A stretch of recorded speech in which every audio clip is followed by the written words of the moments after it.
Kembali bersama dengan TIK, Tanya Iman Kristen atau TIK, di mana channel atau saluran ini kami buat untuk menjawab dan meluruskan framing negatif, narasi negatif dari RT6 atau Kadrun, karena setiap hari mereka juga melakukan tayangan atau live stream atau mungkin diskusi di komal-komal TikTok. Dan jika bukan kami atau para apologet Kristen dan mungkin termasuk Anda yang ingin ikut terlibat meluruskan menjawab narasi tersebut, siapa lagi? Karena jika kebohongan, narasi-narasi framing negatif dilakukan terus-menerus tanpa dibenarkan atau dijawab, akan menjadi sebuah pembenaran dan akan merusak dan akan berbahaya bagi keluarga Anda, saudara Anda, anak Anda, ponakan dan lain sebagainya, karena mungkin Anda jago, Anda hebat menguasai firman Tuhan, membaca Alkitab dari depan sampai belakang. Oke, baik.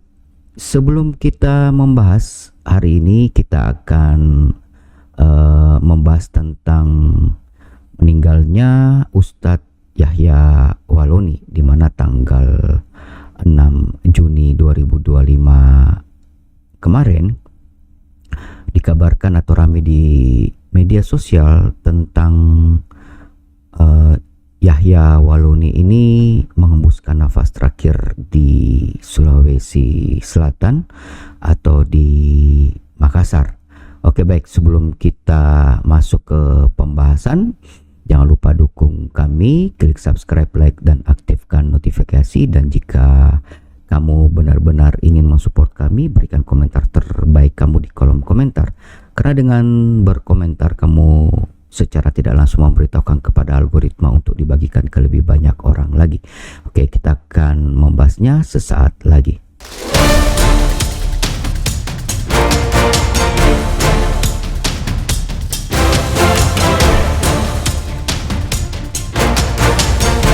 Kembali bersama dengan TIK atau TIK Tanya Iman Kristen. Topik pembahasan kali ini, Ustadz Yahya Waloni meninggal dunia pada kemarin tanggal 6 Juni. Jadi konten ini dibuat tanggal 7 Juni dan beritanya itu kemarin pas lebaran haji atau hari kurban 6 Juni di kota Makassar.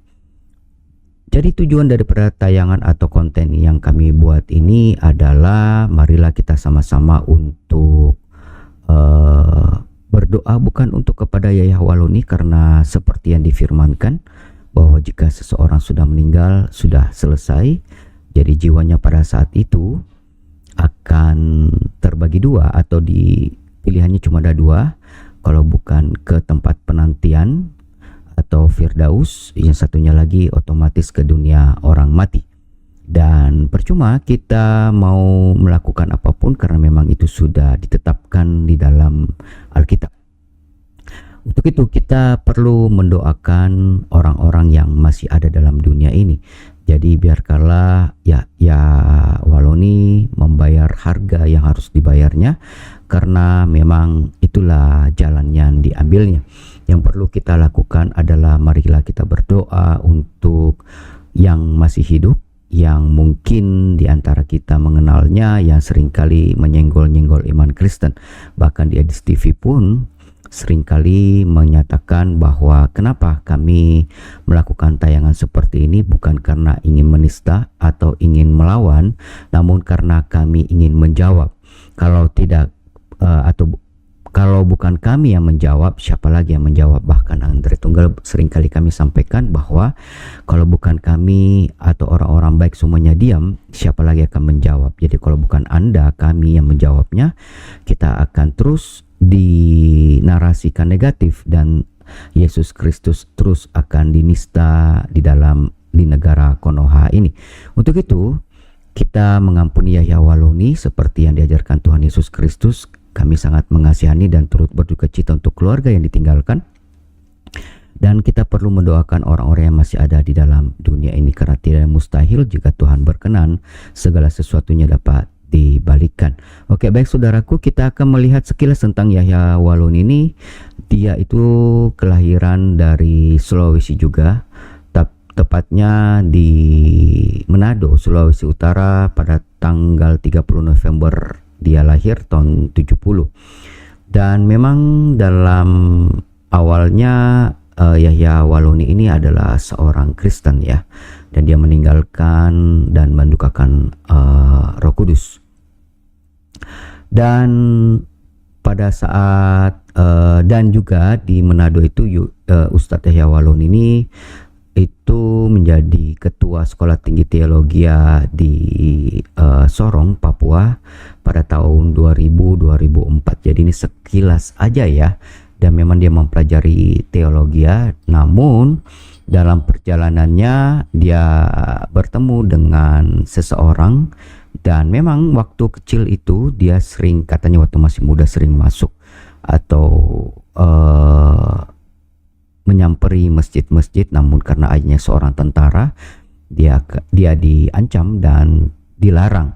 Namun memang dari kecil sudah ada niat seperti itu, dan akhirnya dia meninggalkan Tuhan Yesus, walaupun dia pernah bersekolah teologi. Untuk itu perlunya kita senantiasa berdoa saudara, karena tidak menjamin seorang itu mengenal Tuhan, bahkan menjadi seorang penginjil atau mungkin pemuka agama lain. Namun kalau memang si penyesat itu akan menyesatkan, inilah salah satu yang sangat ditakutkan karena kita masih dalam dunia ini.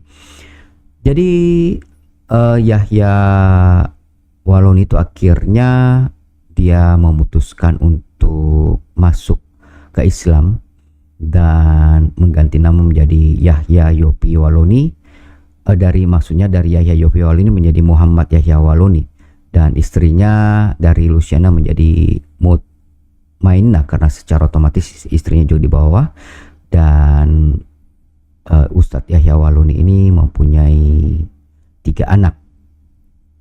Dan setelah mualaf, Yahya makin rajin mendalami Islam hingga ia beralih profesi menjadi pendakwa. Dan Anda sendiri tahu, Ustadz Yahya Waloni ini menjadi pendakwa nasional setelah beberapa kasusnya viral, termasuk dengan Muhammad Kece kalau Anda masih ingat. Dan Yahya Waloni ini bahkan pernah dilaporkan hingga di penjara 5 bulan karena yang tadi kami sudah sampaikan, karena ujaran kebencian dan konflik bersama dengan MKC. Dan perjalanan karirnya atau dalam sejarah singkatnya kami sampaikan bahwa di tahun 2021 kurang lebih bulan Agustus ini berseteru dengan MKC, dan kita tahu dia tadi hanya divonis 5 bulan sedangkan MKC itu 5 tahun, dan ini perbedaan sangat luar biasa. Untuk itu mungkin kita sedikit harus waspada karena memang katanya di negara yang adil, namun kita menemukan hal yang tidak diinginkan. Seperti Edis TV mengatakan, ya gimana mau adil, hakimnya dari sana, jaksanya dari sana, itunya juga dari sana, semuanya dari sana. Dan tekanan masyarakat yang begitu luar biasa, akhirnya hukum itu tidak bisa berbuat adil. Dan itulah hal yang kita harus hadapi. Dan akhirnya pada saat ini kita mendengar berita duka di mana Ustadz Yahya Waloni pada saat kemarin tanggal 6 Juni itu menghembuskan nafas yang terakhir. Jadi Ustadz Yahya Waloni ini menghadiri sebuah undangan untuk khotbah di Masjid Darul Falah, Kelurahan Minasaupak, Kecamatan Rapocini, Makassar, Sulawesi Selatan. Jadi kabar meninggalnya Yahya Waloni ini viral di media sosial karena seperti tadi sudah diceritakan, semasa hidupnya menjadi sorotan publik karena pernyataan kontroversinya. Dan Yahya merupakan mantan pendeta yang tadi juga sudah kami sampaikan, dan lahir tahun 70. Dia akhirnya meninggalkan kekristenan dan menjadi seorang mu'alaf. Dan juga Kalau kita cermati memang beliau sangat pandai untuk bernarasi dan bisa bercerita membawa sebuah hal yang mungkin dalam tanda petik bisa menghipnotis kali ya. Jadi sangat cepat untuk perkembangannya, apalagi pada satu kasus nasional akhirnya namanya melejit dan terkenal dan akhirnya dipakai menjadi seorang pendakwa dan mendapat gelar ustadz kemana-mana. Oke, baik, seperti itu yang dapat kami sampaikan. Untuk keluarganya mungkin kami turut berduka cita, namun seperti yang kami sudah sampaikan, stop untuk menyudutkan atau mungkin mengungkit masa-masa lalu beliau, karena dia telah menerima ganjarannya. Dan seperti yang kita sudah sampaikan bahwa di awal tadi, bahwa seseorang jika sudah meninggal sudah tidak ada lagi, cuma kita mau doakan, karena memang sudah ditetapkan seseorang waktu sudah meninggal keputusannya cuma dua, apakah dia mengenal Yesus dan akan masuk di dalam dunia penantian atau di Taman Firdaus, atau dia masuk ke dalam dunia orang mati, dan ini hukumannya adalah maut. Dan Anda tahu sendiri, jika hukumannya maut itu akan abadi kekal. Berbeda dengan yang di seberang sana, katanya kalau masuk ke neraka masih bisa keluar jika begini dan begitu atau dengan pertimbangan. Perlu Anda ketahui, jika Anda sudah mati, Anda sudah meninggalkan dunia ini, sudah selesai semua keputusan, sudah tidak bisa dirubah lagi. Jadi ibaratnya hakim dunia itu, palu itu sudah diketok. Tidak ada lagi waktu untuk pada saat Anda di neraka untuk bertobat dan akhirnya masuk ke surga. Tidak ada lagi, saudaraku. Untuk itu kami berdoa untuk Anda yang masih ragu, masih bimbang. Terimalah Yesus menjadi juru selamatmu. Kamu tidak kebetulan menerima tayangan ini, ada maksud dan rencana yang indah. Tuhan Yesus memanggil engkau untuk masuk dan menerima Dia sebagai juru selamat pribadimu. Berdoalah dan kami mendoakan Anda supaya Anda semuanya dikasihi oleh Tuhan dan anugerahnya turun ke dalam kehidupan kamu. Baik, kita sampai di sini. Terima kasih sudah bersama dengan kami. Jangan lupa klik subscribe, like, dan aktifkan notifikasi. Sampai jumpa pada pembahasan berikutnya. Tuhan Yesus memberkati.